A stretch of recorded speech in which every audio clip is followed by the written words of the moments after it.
Hello, നമസ്കാരം. എല്ലാവർക്കും ജാഷി വയനാട് സ്റ്റോറീസിലേക്ക് ഹൃദയപൂർവ്വം സ്വാഗതം. കേൾക്കൂ കേട്ടുകൊണ്ടേയിരിക്കൂ. ഞാനും നിങ്ങളും നമ്മുടെ കഥകളും. നമ്മളിപ്പോൾ കേട്ടുകൊണ്ടിരിക്കുന്നത് വലയം എന്ന നോവലാണ്. അതിൻ്റെ 5ാമത്തെ എപ്പിസോഡിലേക്ക് എല്ലാവർക്കും ഒരിക്കൽ കൂടി സ്വാഗതം. ലൈക്കും കമൻറ്റും ഷെയറും ഒക്കെ ആയിട്ട് നിങ്ങളൊക്കെ കൂടെ ഉണ്ടാവണം. അപ്പോൾ നമുക്ക് നോവലിലേക്ക് പോയാലോ. എണ്ണി നോക്കണം രാജപ്പൻ എണ്ണി. തൃപ്തിയായോ? അയാൾ തലയാട്ടി. എന്നാൽ നേരം കളയാതെ പിള്ളേരെ വിളിച്ചോണ്ട് പോ, രാജപ്പൻ്റെ കൂട്ടാളികളെ നോക്കിക്കൊണ്ട് നോബിൾ പറഞ്ഞു. രാജപ്പൻ ഒന്ന് മൂടിയിട്ട് തൻ്റെ സംഘത്തെയും കൂട്ടി തിരിഞ്ഞു നടന്നു. ചേട്ടാ, ഷാപ്പിൽ പറ്റു തീർത്തോ? നോബിൾ തിരിഞ്ഞ് അച്ഛൻ കുഞ്ഞിനോട് ചോദിച്ചു. ഇല്ല, തീർത്തിട്ട് വാ, പോകാം. അച്ഛൻ കുഞ്ഞ് ആശ്വാസത്തോടെ തിരിഞ്ഞു. നല്ലൊരു അടിപിടിയും കത്തിക്കുത്തും ചോരക്കളിയും കാണാൻ ഷാപ്പിന് പുറത്തിറങ്ങി വീർപ്പടക്കി നിന്ന കുടിയന്മാർ നിരാശയോടെ അകത്തേക്ക് തന്നെ വലിഞ്ഞു. നമ്മുടെ പഴയ നോബിളാണോ അത്? കുഞ്ഞിരാമൻ അതിശയപ്പെട്ടു. അവനെന്നാ പറ്റി? ഒന്ന് പറഞ്ഞ് രണ്ടാമത്തേന് കയറി അടി തരുന്ന സ്വഭാവമല്ലായിരുന്നോ? പുലി പൂച്ചയായെന്ന് കേട്ടിട്ടേ ഉള്ളൂ, കൊമ്പ് കുത്തി പാപ്പൻ അഭിപ്രായപ്പെട്ടു. കല്യാണം കഴിഞ്ഞതോടെ അവൻ ആകെ അവിഞ്ഞു പോയെന്ന് തോന്നുന്നു. കണ്ടാൽ അറിയരുതോ, പഴയ ഉശിരും ചൊണയും തടിമെടുക്കും എല്ലാം പോയി. ഇനി അവനെ ഒന്നിനും കൊള്ളുകയില്ല. മുൻപിലും പിറകിലുമായി വീട്ടിലേക്ക് നടക്കുമായിരുന്നു നോബിളും അച്ചൻകുഞ്ഞും. അച്ചൻകുഞ്ഞേട്ടാ, നോബിൾ തിരിഞ്ഞു നോക്കാതെ വിളിച്ചു. എന്താടാ, എന്നതാ ഇത്ര വലിയ ആലോചന? വല്ലതും മിണ്ടിയും പറഞ്ഞ് നടക്കരുതോ? എല്ലാം ഞാൻ ആലോചിക്കായിരുന്നേ, നിനക്കെന്നാ പറ്റിയെന്ന്. എനിക്കെന്താ പറ്റിയത്? അല്ല, ആരെങ്കിലും കണ്ണുരുട്ടി നോക്കിയാൽ പിന്നെ മുൻപിൽ നോക്കാതെ വച്ച് വയ്ക്കുന്ന നിന്നെ ഇന്ന് രാജപ്പൻ തെറിയിൽ കുളിച്ചിട്ടും നീ ഒരു ചീത്ത പോലും പറയാതെ അവന് ചോദിച്ച കാശ് വേണ്ടി കൊടുത്തിട്ട്. ചേട്ടാ, നോബിൾ നിന്നു. എന്നിട്ട് അച്ഛൻ കുഞ്ഞിൻ്റെ മുഖത്തേക്കൊന്ന് നോക്കി. ജാൻസിയല്ലേ, ഇഞ്ചപ്പാറയെന്ന് എൻ്റെ കൂടെ പൊറുക്കാൻ വേണ്ടിയിട്ട് ഓടി വന്ന ആ പെണ്ണ്. ആളിപ്പോൾ ഗർഭിണിയാണ്. പതിഞ്ഞ സ്വരത്തിൽ നോബിൾ പറഞ്ഞുകൊണ്ടിരുന്നു. പണ്ടൊക്കെ എനിക്ക് മേലും കീഴും നോക്കണ്ടായിരുന്നു, കൊല്ലാനും ചാകാനും ഒക്കെ ഒരുക്കായിരുന്നു. ഇപ്പോഴങ്ങനെയല്ല. എനിക്കെൻ്റെ കൊച്ചിൻ്റെ മുഖമൊന്ന് കാണണം. അച്ഛൻ കുഞ്ഞ് അത്ഭുതത്തോടെ നോബിളിൽ നോക്കി. ജാൻസി പറയുക ചേട്ടാ, അവനും ഒരു കൊച്ചു ചട്ടമ്പി തന്നെയാണെന്ന്. അവളുടെ വയറ്റിൽ കിടന്ന് ചവിട്ടും കുത്തും തൊഴിയുമൊക്കെ തുടങ്ങിക്കഴിഞ്ഞെന്ന്. നടക്കുന്നതിനിടയിൽ നോബിൾ തന്നെത്താൽ പുഞ്ചിരി തൂക്കി. ശിവൻകുട്ടി അന്ന് ഓട്ടം കഴിഞ്ഞ് വന്നപ്പോൾ രാത്രി 12 മണിയായി. ആറ്റിലിറങ്ങി കുളിയും കഴിഞ്ഞ് നേരെ ഷാപ്പിലേക്ക് വച്ച് പിടിച്ചു. അപ്പോൾ എതിരെ വന്ന കുഞ്ഞിരാമൻ ശിവൻകുട്ടിയെ പിടിച്ചു നിർത്തി. എന്നിട്ട് പറഞ്ഞു, ഒരു വിവരം അറിഞ്ഞോ ശിവൻകുട്ടിയെ? എന്തോന്ന് വിവരം? നീ നല്ല പൂസാണെന്ന് തോന്നുന്നല്ലോ. ഷാപ്പിൽ നിന്ന് വരിക, പിന്നെ പൂസാകാണ്ടിരിക്കുമോ? പിന്നെ നമ്മുടെ നോബിളിനെ ആ രാജപ്പൻ തെറി വിളിച്ചു. എന്നിട്ടെന്താ? നോബിൾ കയ്യും കെട്ടിയൊന്ന് കേട്ടോണ്ട് പോയി. കുഞ്ഞിരാമൻ സംഭവം മുഴുവൻ വിവരിച്ചു. ശിവൻകുട്ടി തലകുലുക്കി കേട്ടു. നോബിൾ എന്തേ? വീട്ടിൽ പോയി. രാജപ്പനോ? ഷാപ്പിലുണ്ട്, ഇപ്പം വന്നതേ ഉള്ളൂ. 3-4 പേര് കൂടെയുണ്ട്. ശരി, നീ പൊയ്ക്കോ. ശിവൻകുട്ടി നേരെ ഷാപ്പിൽ ചെന്നു. രാജപ്പനും കൂട്ടാളികളും ഒരു നിര ഡെസ്കിനപ്പുറം ഇരുന്ന് മദ്യപിക്കുന്നുണ്ട്. ശിവൻകുട്ടി നേരെ എതിരെയുള്ള ഡെസ്കിൽ ഇരിപ്പുറപ്പിച്ചിട്ട് കള്ളനും കപ്പയ്ക്കും ഓർഡർ ചെയ്തു. 2 കുപ്പി ആത്തിയപ്പോൾ ശിവൻകുട്ടിക്ക് തലയും ഉടലൊക്കെ കുറേശ്ശെ പെരുത്തു കയറി തുടങ്ങി. കൈകാലുകൾക്കൊക്കെ ഒരു തരിപ്പ്. ശിവൻകുട്ടി മീൻചാറിൽ വിരലുമുക്കി ഒന്ന് നക്കിയിട്ട് എരിക്കുന്നത് പോലെ ഒരു സീൽക്കാരം പുറപ്പെടുവിച്ചുകൊണ്ട് എഴുന്നേറ്റു. രാജപ്പൻ്റെ ഡെസ്കിന് മുമ്പിൽ ചെന്ന് ശിവൻകുട്ടി ഈണത്ത് വിളിച്ചു. എന്തോ? രാജപ്പൻ അതേ ഈണത്തിൽ വിളി കേട്ടു. നിന്റെ വണ്ടിയിലൊന്ന് നോബിളിൻ്റെ വണ്ടി ഇടിച്ചൊന്നും കേട്ടല്ലടാ. നേരാണോ? ഊവേ. രാജപ്പനും കരുതി തന്നെയാണ് ഇരുന്നത്. കൂട്ടാളികൾക്ക് കണ്ണുകൊണ്ട് സജ്ഞ നൽകുകയും ചെയ്തു. നഷ്ടമാവാൻ തന്നില്ലേ? തന്നു. എത്ര? 175. നീ അവനെ തെറി വിളിച്ചതിൻ്റെ നഷ്ടപരിഹാരം വല്ലതും അങ്ങോട്ട് കൊടുത്തോ? ഇല്ല. മാനനഷ്ടമാ, കോടതിയിൽ പോയാൽ വലിയ കേസാ. ആ, കോടതിയിലോട്ടങ്ങ് പോയിക്കോട്ടെ. ഈ നിസാര കാര്യത്തിന് എന്തിനാ കോടതി? ഇവിടെ വച്ചങ്ങ് തീർക്കാം. ശിവൻകുട്ടിയുടെ സൂചന രാജപ്പന് മനസ്സിലായി. അവൻ കത്തി ഊരിക്കൊണ്ട് ചാടി എഴുന്നേറ്റു. ഒപ്പം കൂട്ടാളികളും. ശിവൻകുട്ടി ഡെസ്ക് പുറകോട്ട് ചവിട്ടിത്തള്ളി. അപ്രതീക്ഷിതമായ ആ ആക്രമണത്തിൽ രാജപ്പൻ ഉൾപ്പെടെ 4 പേരും ഓലമറ ഞെരിച്ചുകൊണ്ട് പുറകോട്ട് തെറിച്ചു. അവരുടെ മീതേക്ക് ഡെസ്ക് എടുത്തിട്ട് അതിന്മേൽ ഒരു കാലയോട്ടി ശിവൻകുട്ടി നിന്നു. രാജപ്പൻ്റെ കത്തി തൊഴിച്ചു തെറിപ്പിച്ചു. രാജപ്പന് തൊഴിയേറ്റ കൈ ഒടിഞ്ഞെന്ന് തോന്നി. ശിവൻകുട്ടി കടാരയെടുത്തതോടെ രാജപ്പൻ്റെയും കൂട്ടാളികളുടെയും കണ്ണുകളിൽ മരണഭീതി നിറഞ്ഞു. നാഭി നോക്കി ഈ 2 ചവിട്ട് വീതം കൊടുത്തിട്ട് ശിവൻകുട്ടി പറഞ്ഞു, ഓരോരുത്തരായി എഴുന്നേറ്റടാ, ചങ്ക് ഞാൻ കുത്തിക്കീറിയെടുക്കും കത്തിമൂനയിൽ. രാജപ്പൻ്റെ സംഘാംഗങ്ങൾ ഓരോരുത്തരായി ഭീതിയോടെ എഴുന്നേറ്റ് സ്ഥലം വിട്ടു. രാജപ്പൻ മാത്രം ശേഷിച്ചു. ഇതിനകം ആ ഓലഷെഡിൻ്റെ എല്ലാ വാതിലുകളിലും തറ നിറഞ്ഞു കഴിഞ്ഞിരുന്നു. ആർക്കും അകത്തേക്ക് കയറാൻ ധൈര്യമില്ല. ശിവൻകുട്ടി രാജപ്പനെ മുടിക്ക് കുത്തിപ്പിടിച്ച് പൊക്കിയിട്ട് മുഖമടിച്ച് ഒറ്റയടിയാണ്. രാജപ്പൻ മൂക്കും കുത്തി വീണു. ശിവൻകുട്ടി വീണ്ടും പൊക്കിയെടുത്തു. മര്യാദയ്ക്ക് വന്ന് നഷ്ടം ചോദിച്ച നോബിള് തരുമായിരുന്നല്ലടാ പട്ടി. പിന്നെ നീ എന്തിനാടാ തെറി വിളിച്ചത്? ആളാകാനാ? ഒറ്റയടി കൂടി കൊടുത്തു. എടാ, നോബിള് മാത്രമേ പെണ്ണ് കെട്ടി മര്യാദക്കാരനായി പോയിട്ടുള്ളൂ. ലോറിത്തെരുവിൽ ചോദിക്കാനും പറയാനും ശിവൻകുട്ടി ഇപ്പോഴും ഉണ്ട്. മറന്നുപോയെങ്കിൽ ഓർമ്മയ്ക്ക് ഇതും കൂടി ഇരിക്കട്ടെ. ഒരെണ്ണം കൂടി കൊടുത്തതോടെ രാജപ്പൻ കുഴഞ്ഞു. ഇനി എന്നെ തല്ലരുത്, അയാൾ കെഞ്ചി. അധ്യായം 8. രാവിലെ മുതൽ അരുൺ കാത്തിരിക്കുകയായിരുന്നു. സമയം ഉച്ച കഴിഞ്ഞു. അവൻ്റെ അസ്വസ്ഥത കണ്ട് സൂസൻ പറഞ്ഞു, നീ ഇങ്ങനെ വിരളി പിടിച്ചാലോ? അവരിങ്ങ് വരും. അരുൺ വാച്ചിൽ നോക്കി. വരേണ്ട സമയം കഴിഞ്ഞല്ലോ, നീ വാ, ഊണ് കഴിക്കാം. മണി 2ആയി. അവർ വന്നിട്ടേ ഊണ് കഴിക്കാവൂ എന്ന് ഡോണ പ്രത്യേകം പറഞ്ഞിരുന്നതാണ്. അരുൺ പിറുപിറുത്തു. അല്പം കൂടി കാത്തിരിക്കാൻ തന്നെ രണ്ടുപേരും തീരുമാനിച്ചു. അരുണിനൊരു വിവാഹാലോചന. മൈക്കിളും ഡോണും കൂടിയാണ് ആലോചന കൊണ്ടുവന്നത്. അവരുടെ നാട്ടുകാരെയാണ് പെണ്ണ്. സൗന്ദര്യവും വിദ്യാഭ്യാസവും സ്വത്തും എല്ലാം വേണ്ടുവോളം ഉണ്ട്. അരുണിനേക്കാൾ 1 വയസ്സ് മൂപ്പുണ്ട് പെണ്ണിന്. പക്ഷെ പെൺകുട്ടിയോ അവളുടെ ബന്ധുക്കളോ മൈക്കിളോ ഡോണോ സമ്മതിച്ചു കൊടുക്കാൻ തയ്യാറില്ല. 2 പേർക്കും ഒരേ പ്രായമാണെന്നാണ് അവർ പറയുന്നത്. ഒരേ വർഷമാണ് 2 പേരും ജനിച്ചത്. പെൺകുട്ടി ജനുവരിയിലും അരുൺ ഡിസംബറിലുമാണെന്നൊരു നേരിയ വ്യത്യാസം മാത്രം. മൈക്കിളും ഡോണും കൂടി ഒരു ദിവസം അരുണിനെയും കൂട്ടിക്കൊണ്ടുപോയി പെണ്ണ് കാണിച്ചു. ആദ്യ ദർശനത്തിൽ അരുണിനും പെൺകുട്ടിയെ ഇഷ്ടമായില്ല. അതവൻ മൈക്കിളിനോടും ഡോണിനോടും തുറന്നു പറഞ്ഞു. അരുൺ പെൺകുട്ടിയെ ശരിക്കും കണ്ടില്ല എന്ന് മൈക്കിളും ഡോണും ആവർത്തിച്ചു പറഞ്ഞു. അരുണിനൊരു സംശയം. ഒരു തവണ കൂടി പെണ്ണുകാണൽ നടത്താൻ അവൻ തയ്യാറായി. മൈക്കിളും ഡോണും പെൺകുട്ടിയുടെ ഗുണാഗണങ്ങൾ മുൻകൂർ വർണ്ണിച്ച് കൽപ്പിക്കുകയും കൂടി ചെയ്തതോടെ 2ാമത്തെ കാഴ്ചയിൽ അരുണിന് പെണ്ണിനെ ബോധിച്ചു. ഈ അനന്തര ആലോചനകൾക്കായി സൂസനെ കാണാൻ പെൺവീട്ടുകാർ വരികയാണ്. മൈക്കിളിനും ഡോണിനും പെൺകുട്ടിയെയും ബന്ധുക്കളെയും മുൻപേ പരിചയമുണ്ട്.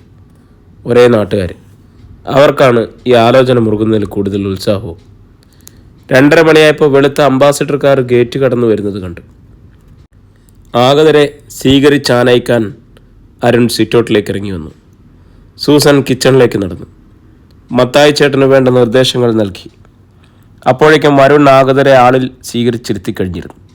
സൂസനും അങ്ങോട്ട് ചെന്നു.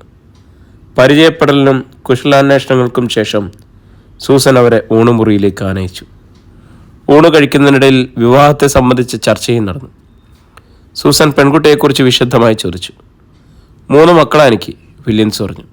അതിലൊരേ ഒരു മകളും. ഞാൻ മിലിറ്ററിയിലായിരുന്നു എന്നുള്ള വിവരമൊക്കെ പറഞ്ഞു കാണുമല്ലോ. ചിത്രാപുരത്ത് എനിക്ക് ചെറിയൊരു കാപ്പിത്തോട്ടുണ്ട്. അജിതയെ ഞാൻ MA വരെ പഠിപ്പിച്ചു. അവൾക്കൊരു ജോലിയൊക്കെ ശരിയായി വന്നതാണ്. ഞാൻ പറഞ്ഞു പോകണ്ടെന്ന്. ചുമ്മാതല്ല, വില്യൻസിൻ്റെ മകൻ വിൻസെൻ്റ് പൂരിപ്പിച്ചു. അവൾക്ക് കിട്ടാവുന്നതിനേക്കാൾ കൂടുതൽ ശമ്പളം പറ്റുന്ന ഉദ്യോഗസ്ഥന്മാർ ഞങ്ങളുടെ തോട്ടത്തിലുണ്ട്. എന്നാൽ പിന്നെ ജോലിക്ക് അയക്കരുത്. സൂസൻ പരിഹാസം കലർത്തി പറഞ്ഞു. കുറച്ചിലായിരിക്കും. അജിതയാണ് മൂത്തവളെന്ന് നേരത്തെ പറഞ്ഞല്ലോ. വിൻസെൻ്റ് അതിന് ഇളയവൻ. ഏറ്റവും ഇളയവൻ ജോയൻ. അവൻ പഠിക്കുകയാണ്. സ്ത്രീധനത്തെപ്പറ്റി പറയുകയാണെങ്കിൽ 25 ലക്ഷം കൊടുക്കും. ആകെയുള്ള ഭൂസത്തിൻ്റെ 1/3 കൊടുക്കും. വില്യൻസ് പറഞ്ഞു നിർത്തി. സൂസൻ കൂടുതലൊന്നും ചോദിച്ചില്ല. അരുണിൻ്റെ നിർബന്ധത്തിന് വഴങ്ങി സൂസൻ ചിത്രപുരത്ത് പോയി വില്യംസിൻ്റെ കുടുംബ ചുറ്റുപാടുകളും മറ്റും മനസ്സിലാക്കി. നേരത്തെ സങ്കല്പിച്ചിരുന്നതിനേക്കാൾ മോശമായ ഒരു ചിത്രമാണ് സൂസന് ലഭിച്ചത്. സുഗമമായ റോഡ് വിട്ട് വളഞ്ഞു പുളഞ്ഞ മലമ്പാതകളിലൂടെ ജീപ്പുകൾ കുറേയധികം സഞ്ചരിച്ചിട്ടാണ് വില്യംസിൻ്റെ വാസസ്ഥലത്തെത്താൻ സാധിച്ചത് തന്നെ. ഒരു തോട് കുറുകെ കടക്കേണ്ടതായിട്ടും ഉണ്ടായിരുന്നു. മഴക്കാലത്ത് വാഹനങ്ങൾ അക്കരെ കടത്താനൊക്കില്ലെന്ന് ജീപ്പ് ഡ്രൈവർ പറയുകയുണ്ടായി. കിഴക്ക് തൂക്കായ ഒരു മലഞ്ചെരുവിലെ ഒരു കാപ്പിത്തോട്ടത്തിന് നടുവിലായിരുന്നു പ്രാചീനമെന്ന് തോന്നിക്കുന്ന ആ കരിങ്കൽ കെട്ടിടം, വില്യംസിൻ്റെ വസതി. മലയ്ക്കപ്പുറം ദുർഗമമായ പാറക്കെട്ടുകളും ഈറ്റക്കാടുകളുമായിരുന്നു. ആ സ്ഥലം കണ്ടിട്ട് ഭൂമിയുടെ ഏറ്റവും അങ്ങേയറ്റത്തെ കൃഷിസ്ഥലത്തിൻ്റെ ഉടമയാണ് വില്യംസ് എന്ന് സൂസന് തോന്നി. അതിനപ്പുറത്ത് മനുഷ്യവാസവുമില്ല, വാസയോഗ്യമായ ഭൂമിയുമില്ല. വൈകുന്നേരം 3 മണിയോടെ മൂടൽ മഞ്ഞിൽ ആവൃതമാകുകയും പിറ്റേന്ന കാലത്ത് 10 മണിയോളം അതിൽ തന്നെ മുങ്ങിക്കിടക്കുകയും ചെയ്യുന്ന തരം പ്രകൃതിയും കാലാവസ്ഥയും. വില്യംസ് പറഞ്ഞതുപോലെ ഒരു കൃഷിത്തോട്ടമുണ്ട്. അതിൻ്റെ വിസ്താരത്തെക്കുറിച്ച് മാത്രം നിശ്ചയം പോരാ. ഉച്ചയൂണിന് മുഖ്യ വിഭവം വേട്ടയിറച്ചിയായിരുന്നു. എല്ലുകളിൽ നിന്നും വെന്ത മാംസം കടിച്ചൂരിയിട്ട് വില്യംസ് പറഞ്ഞു, ഞാനും വിൻസെൻറ്റും മിക്കവാറും നായാട്ടിന് പോകും. മുയൽ, കൂരൻ, വെരുക്, മ്ലാവ്, കേഴമാൻ ഇതൊക്കെ ഇഷ്ടം പോലെയുണ്ട്. ഇവിടെ കാട്ടുമൃഗങ്ങളെ വേട്ടയാടുന്നതും വെടിവെച്ച് കൊല്ലുന്നതിലും നിയമലംഘനമല്ലേ? അതൊക്കെ ആര് നോക്കുന്നു? നിയമം നോക്കി ജീവിക്കാൻ പോയാൽ ഊണുമേശയിൽ രുചിയുള്ള വിഭവങ്ങൾ കുറയും. അല്ലെങ്കിലും ഇതുപോലുള്ള ഒരു സ്ഥലത്ത് ജീവിക്കുമ്പോൾ പലതരത്തിലുള്ള നിയമലംഘനങ്ങൾ ധാരാളം വേണ്ടിവരും. അത് പറഞ്ഞ അയാൾ ഒരു കാട്ടുകൊള്ളക്കാരുടേതായ ഒരു ചിരിയും ചിരിച്ചു. സൂസന് അജിതയെയും ഇഷ്ടമായില്ല. എന്തുകൊണ്ടാണ് ഇഷ്ടമല്ലാത്തതെന്ന് വ്യക്തമായതുമില്ല.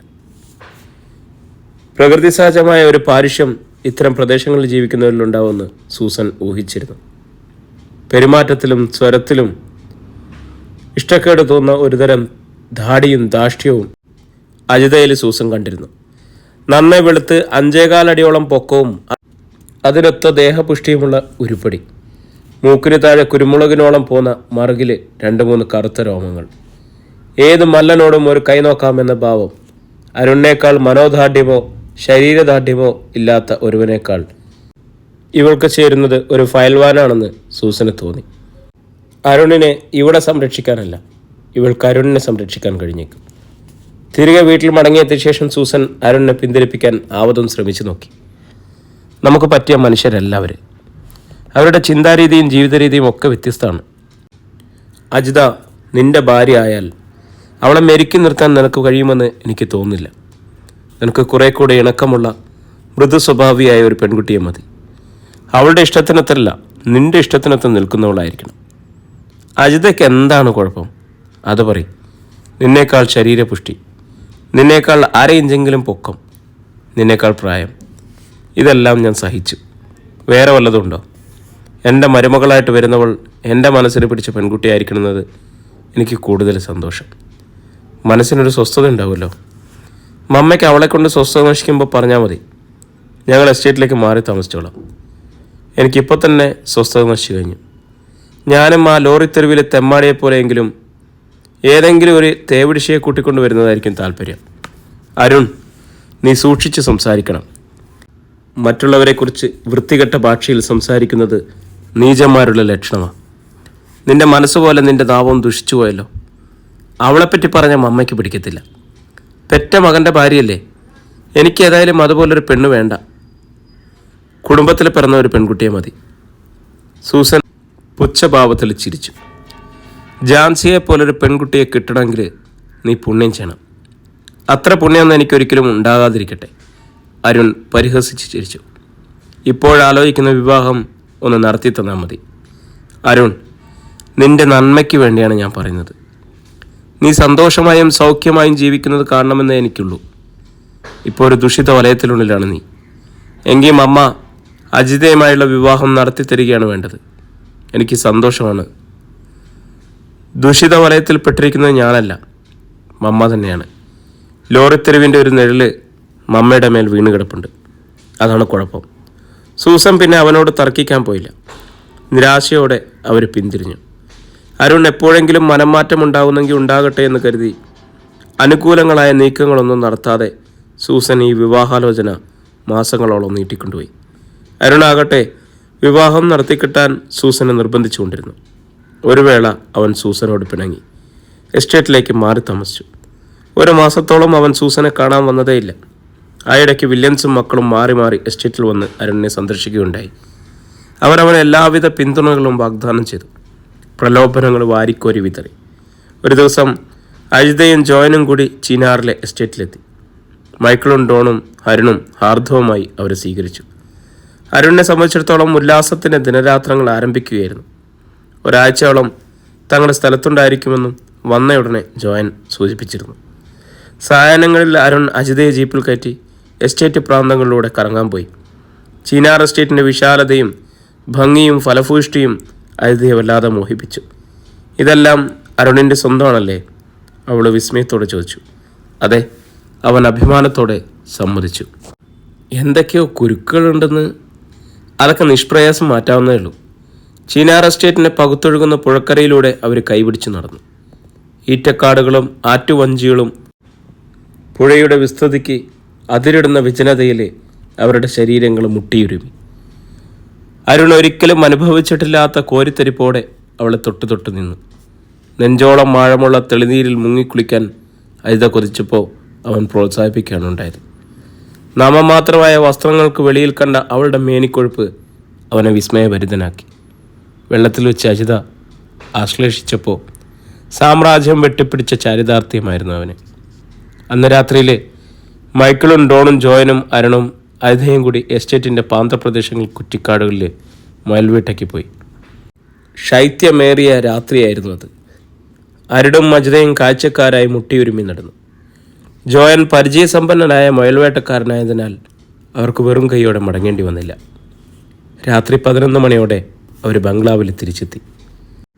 പാകപ്പെടുത്തിയ മുയലിറച്ചിക്ക് ചുറ്റുമിരുന്ന് മൈക്കിളും ഡോണും ജോയനും ബ്രാൻഡി ഒഴിച്ചു കുടിക്കുമ്പോൾ അരുണും അജിതയും ബിയർ കൊണ്ട് തൃപ്തിപ്പെട്ടു.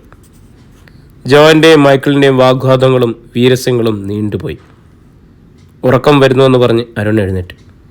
നിങ്ങൾ പിള്ളേർ പോയി കിടന്നോ, ഞങ്ങൾ കുറച്ച് കഴിഞ്ഞേ ഉള്ളൂ, മൈക്കിൾ പറഞ്ഞു. മൂവരും നന്നേ ഫിറ്റായി കഴിഞ്ഞിരുന്നു. കഴിച്ചത് ബിയറാണെങ്കിലും അരുണും ലേശം കിക്ക് അനുഭവപ്പെട്ടു. അജിതയുടെ മുഖമാണെങ്കിൽ ചുവന്നു തുടങ്ങിയിരുന്നു. എല്ലാവരോടും ഗുഡ് നൈറ്റ് പറഞ്ഞ് അരുൺ കിടപ്പറയിലേക്ക് കടന്നു. അല്പനിമിഷങ്ങൾക്ക് ശേഷം അജിതയും എഴുന്നേറ്റു. എന്നാൽ ഒറ്റ എണ്ണം കഴിച്ചോ, ഇനി ചോദിക്കരുത്. മൈക്കിൾ ഒരു ലാർജ് ഒഴിച്ച് അവൾക്ക് നേരെ നീട്ടി. ജോയനെ ഒന്ന് നോക്കിയ ശേഷം അവളത് വാങ്ങി വിഴുങ്ങിയിട്ട് ഗ്ലാസ് മേശപ്പുറത്ത് വെച്ചു. ക്രിസ്മസിനോ ഈസ്റ്ററിനോ ഒക്കെ പപ്പയെ കട്ട് അരക്കുപ്പി വാറ്റകത്താക്കുന്നവളാ, ജോയൻ പറഞ്ഞു. അരുൺ വാതിലടച്ച് കിടക്കാൻ ഭാവിക്കുമ്പോഴാണ് വാതിലിൽ മൃദുവായി തട്ടുന്ന ശബ്ദം കേട്ടത്. വാതിൽ തുറന്നു നോക്കുമ്പോൾ അജിത. ദേഹത്തൊഴുകി വീണൊട്ടിക്കിടക്കുന്ന ലോലമായ നൈറ്റ് ഗൗണിനുള്ളിൽ ത്രസിക്കുന്ന യൗവനം. അവളുടെ കടക്കണ്ണുകൾ ചുവന്നിരുന്നു. അരുൺ ഉറങ്ങാൻ പോവല്ലേ? അവളെ വശമായി ചിരിച്ചു. ഒറ്റയ്ക്ക്. അവൾ അകത്ത് കിടന്ന് വാതിലടച്ച് അതിന്മേൽ ചാരി നിന്നു. അവരെല്ലാം എഴുന്നേറ്റ് പോയോ? അരുൺ ഉമിനീരിറക്കിയിട്ട് ചോദിച്ചു. അവരെഴുന്നേൽക്കണമെങ്കിൽ നേരം വെളുക്കും. കള്ളക്കൂട്ട പൂസായി അവിടെ തന്നെ വീണ് കിടന്നുറങ്ങുന്നേ ഉള്ളൂ, എവിടെയാണെന്ന് പോലൊന്നും ബോധമില്ലാതെ. അജിത അരുണിൻ്റെ ഇരുത്തോളിലും കൈവച്ചു. അവൻ വല്ലാതെ പരിഭ്രമിച്ചു. അവളവൻ്റെ കവിളിൽ അരുമയോടെ തലോടി, ചുണ്ടുകളിൽ വിരലമർത്തി. കള്ളൻ പുഴയിൽ കുളിച്ച നേരത്ത് കൊതിച്ചു നോക്കുന്നത് കണ്ടല്ലോ. അരുണിനുള്ളതാ ഞാൻ, ഈ ശരീരം, എല്ലാം. അവനെ നേർത്ത് വിറയ്ക്കാൻ തുടങ്ങിയിരുന്നു. അവളുടെ കൊഴുത്ത കൈത്തണ്ടകൾ അവനെ വലയം ചെയ്തു. അവളുടെ മുഖം അവൻ്റെ മുഖത്ത് പറ്റിപ്പിടിച്ചു. അരുണിന് തളർച്ചയേറി. ഒറ്റ ശരീരം പോലെ കിടക്കയിലേക്ക് കെട്ടിമറിയുമ്പോൾ അജിത പറഞ്ഞു, ഈ നാണവും പേടിയൊക്കെ കളഞ്ഞ് അരുൺ ഒരു പുരുഷനാകണം. അരുണിനെ ഞാൻ അങ്ങനെ ആക്കിയെടുക്കും. അജിത തന്നെ എല്ലാത്തിനും മുൻകൈയെടുത്തു. അരുൺ അവളുടെ ഇഷ്ടങ്ങൾക്കൊത്ത് ചലിച്ചു. ലഹരി നുരിയുന്ന കാറ്റത്ത് സ്വർഗത്തിൻ്റെ താഴ്വാരയിലേക്ക് സുഖമായി പറന്നു താഴുന്ന ഒരു തൂവലാണ് താനെന്ന് അവന് തോന്നി. ഒരു മാസമായി അരുണിനെ കാണാഞ്ഞ് പരിഭ്രമിച്ച് സൂസൻ ചീനാർ എസ്റ്റേറ്റിലെത്തിയപ്പോഴും അജിതയും ജോയനും അവിടം വിട്ടുപോയിരുന്നില്ല. സൂസൻ വന്നതിൻ്റെ പിറ്റേന്ന് അവർ മടങ്ങി. ഒരു മാസമല്ല നീ പോയിട്ട്, നീ എന്താ വീട്ടിൽ വരാഞ്ഞത്? സൂസൻ അരുണിനോട് ചോദിച്ചു. എനിക്ക് തോന്നിയില്ല. നീ എന്നോട് വഴക്കിട്ട് വന്നിരുന്നതാണോ ഇവിടെ? അമ്മയ്ക്കറിയാമല്ലോ ഇവിടെ എന്തൊക്കെയാണ് നടക്കുന്നത്. ആ പെണ്ണ് എന്തിനിവിടെ വന്ന് താമസിച്ചു? ഞാൻ ക്ഷണിച്ചു വരുത്തിയതാ. ഇതൊക്കെ ശരിയാണെന്ന് നിനക്ക് തോന്നുന്നുണ്ടോ? ഒരു ശരിക്കേടുമില്ല. എൻ്റെ ഭാര്യയാകാൻ പോകുന്നുള്ള അജിത. കൂസലൊന്നും ഇല്ലാതെയാണ് അവൻ പറഞ്ഞത്. പിന്നീട് മൈക്കിളും ഡോണും സൂസനെ കണ്ട് പറയുകയായിരുന്നു, അവരുടെ ഹണിമൂൺ കഴിഞ്ഞു. നിങ്ങളുടെ എതിർപ്പ് കാരണം അത് കല്യാണത്തിന് മുമ്പേ നടത്തേണ്ടി വന്നു. അങ്ങനെ പറഞ്ഞാൽ മതിയല്ലോ. ഇനിയെങ്കിലും ഈ കല്യാണം നടത്തി കൊടുക്കരുത്. അതോ ഇനി വില്യംസും മക്കളും ഗർഭസത്യാഗ്രഹത്തിന് നിങ്ങളുടെ വീട്ടുപടിക്കൽ വന്നിട്ട് സമ്മതിക്കും എന്നുണ്ടോ? സൂസൻ ഫെർണാണ്ടസിൻ്റെ മുഖത്ത് ഒരടി കിട്ടിയതുപോലെയാണ് തോന്നിയത്. അന്ന് തന്നെ അവർ അരുണിനെ വിളിച്ചു പറഞ്ഞു, എനിക്ക് സമ്മതമാണ് നിങ്ങളുടെ വിവാഹം നടത്തിത്തരാൻ. വില്യംസിനെയും മറ്റും അറിയിച്ചേക്ക്. അപ്പോൾ തന്നെ സൂസൻ മടക്കയാത്രയ്ക്ക് ഒരുങ്ങി. അരുൺ എത്രയധികം നിർബന്ധിച്ചിട്ടും സൂസൻ നിന്നില്ല. അത്രമേൽ അസ്വസ്ഥയായിരുന്നു അവർ. തനിയെ കാറോടിച്ച് അവർ മടങ്ങി. അരുണിന് കല്യാണ സംബന്ധമായ കാര്യങ്ങളെല്ലാം പിന്നീട് വളരെ വേഗത്തിലാണ് നീങ്ങിയത്. വില്യംസും ബന്ധുക്കളും സൂസൻ്റെ വീട്ടിലെത്തി. മനസ്സമ്മതം നടത്താനൊരു ദിവസവും നിശ്ചയിച്ചു. വിവാഹ തീയതിയും തീരുമാനിക്കപ്പെട്ടു. എല്ലാം വില്യംസിൻ്റെയും ബന്ധുക്കളുടെയും താല്പര്യപ്രകാരമായിരുന്നു. സൂസൻ ഒന്നിനും എതിര് പറഞ്ഞില്ല. പ്രിയരെ, നമ്മുടെ കഥ ഇവിടെ തുടരുകയാണ് കേട്ടോ. ഇതിൻ്റെ അടുത്ത ഭാഗമായിട്ട് നാളെ നമ്മൾ വീണ്ടും കണ്ടുമുട്ടും. ഒത്തിരി സ്നേഹത്തോടെ, ഒത്തിരി ഇഷ്ടത്തോടെ നിങ്ങളുടെ സ്വന്തം ജാഷി വയനാട്.